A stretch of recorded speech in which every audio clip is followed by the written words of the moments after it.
Hey YouTube, it's Gomer Man.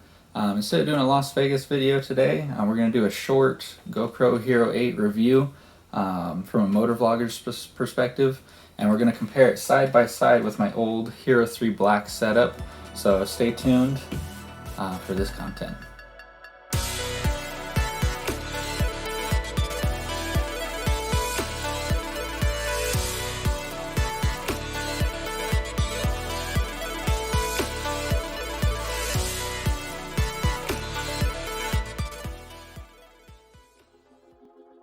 Alright guys, so here's my best attempt at some B-roll footage.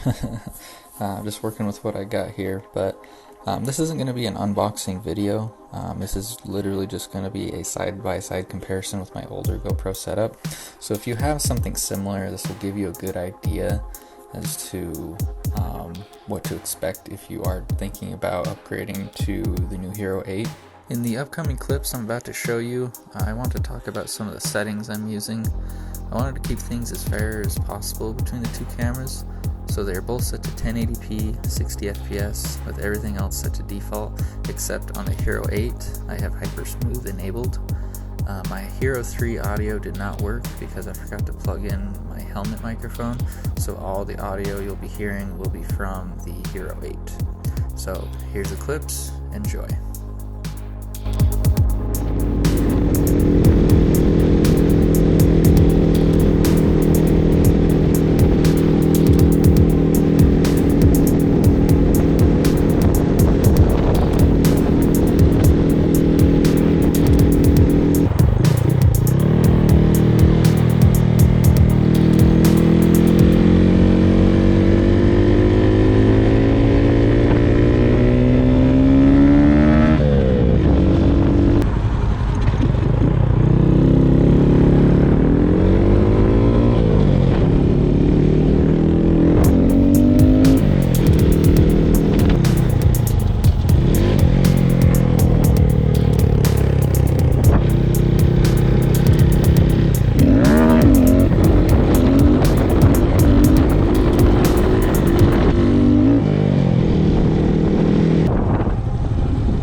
So, as you can tell, the GoPro Hero 8 footage is pretty much better in every way. The stock color profile is much more vibrant and more accurate.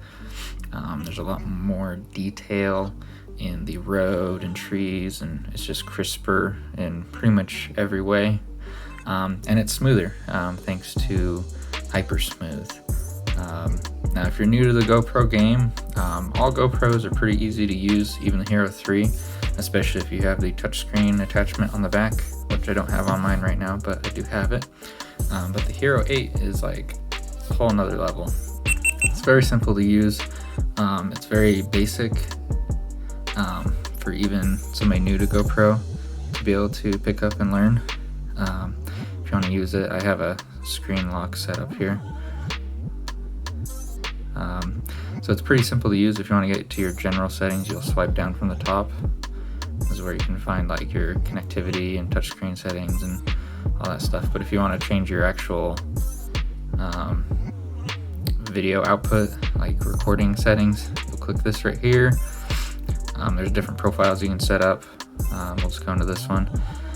And this is where you can set up everything in regards to the recording quality. They make it very simple. You can choose from different resolutions and frame rates. 4K 60 is the highest it can go, but it can do 1080, 240 frames per second, 120, any of those options down there. And it makes it very easy to see what you have it set up as right now.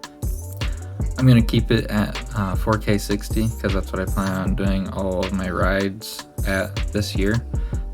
We'll see if I need to bump it down to 1080, 60, but we'll see. I'm not entirely sure. I just have to do some testing and whatnot.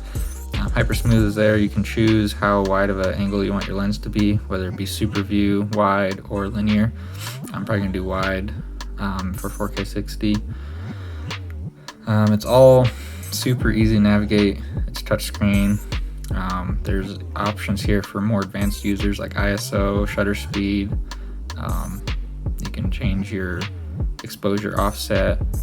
You can have the color profile be more similar to what the Hero 3 is instead of the more colorful Hero 8. Raw audio, adjust for wind compensation, etc., etc. Like, there's just a lot of options here that you can set up on this versus the Hero 3. Now you're probably asking, I'm going to go ahead and turn this off. Now you're probably asking, well, for motovlogging, obviously there's going to be a problem because this door is in the way. You know, if you want to plug in a microphone setup, you have to have this door open or flapping or just off altogether. I found a solution on Amazon. There's an aftermarket battery door. I went ahead and bought it.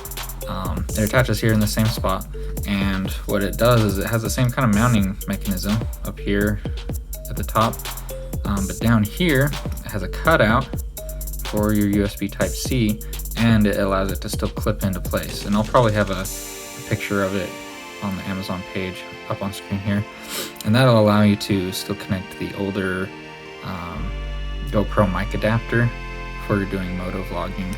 Now, there is a newer content creation shell that they made for this, and it should be coming out here soon, and I'll have probably a picture of that on screen as well.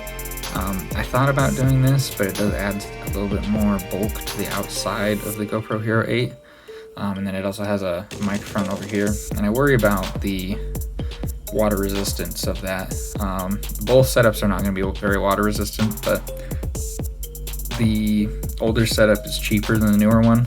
The newer Media Mod is like $80 versus the older mic adapter being $50. So I'm just going to try the older setup and see how it goes, and I think it'll work just fine. I'll probably have a video about my helmet setup once the weather gets warmer and I have everything set up the way I want it. So stay tuned for that. Hopefully you liked my video on the GoPro Hero 8 review for motovloggers. As you can see, if you are using an older GoPro setup, it's definitely well worth upgrade. But if you're new and you don't have a very big budget, you know, this still works just fine. I recorded a lot of videos with this and the quality was alright. You do have to do some tweaking to help it be, you know, as colorful and as sharp as the new one, but it still looks alright. And as long as your microphone setup is good, nobody's gonna care as much about video quality as audio quality. So if you're on a tight budget, get something like this. What I ended up doing is I had the original GoPro Hero and I did the trade-up program, which takes $100 off of this. So this ended up only being $300. So that's another option that you can look into doing if you are tight on money like I am. Anyway, this is Grummer Man signing out. Hopefully we see more high quality content from everybody, and hopefully this video gave you all the information you needed to either push you in the direction of buying the Hero 8 or staying away from it. Anyway, take care guys. Happy vlogging.